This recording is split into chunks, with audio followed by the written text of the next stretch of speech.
News 24 घडामोडी, श्वास चालू घडामोडींचा।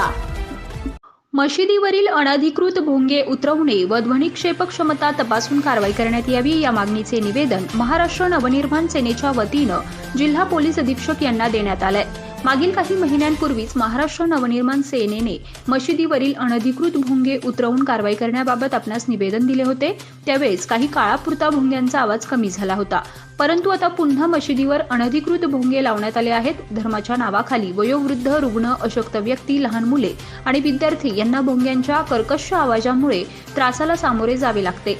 त्यामुळे कायदा आणि सुव्यवस्था राखण्याची जबाबदारी ही पोलीस प्रशासनाची असल्यानं संपूर्ण नगर शहरातील सर्व मशिदीवरील अनधिकृत भोंग्यांवर कारवाई करून आपला पोलीस खाक्या दाखवावा अशी मागणी मनसेनं केली आहे।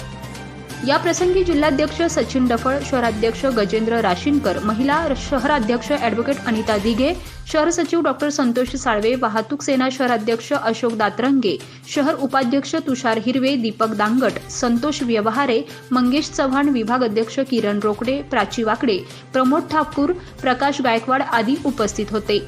आज या ठिकाणी महाराष्ट्र नवनिर्माण सेनेतर्फे माननीय पोलीस अधीक्षक साहेबांना निवेदन देण्यात आलेलं आहे की धार्मिक स्थळांवरून जे ध्वनी प्रदूषण होते आणि त्या ध्वनी प्रदूषणाचा सर्व नागरिकांना, बालकांना, जे रुग्ण असतील त्यांना मोठ्या प्रमाणात त्रास होतो। तर या संदर्भात अनेक नागरिकांनी आमच्याकडे तक्रार केल्या असल्यामुळे आम्ही आज माननीय SP साहेबांना भेटून हे ध्वनी प्रदूषण रोखावं यासाठी निवेदन दिलेलं आहे।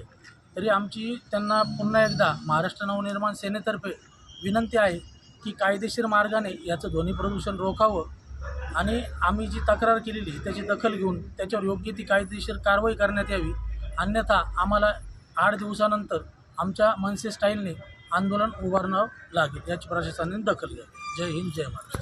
प्रतिनिधी स्वामी गोसावी, न्यूज 24 घडामोडी, अहमदनगर।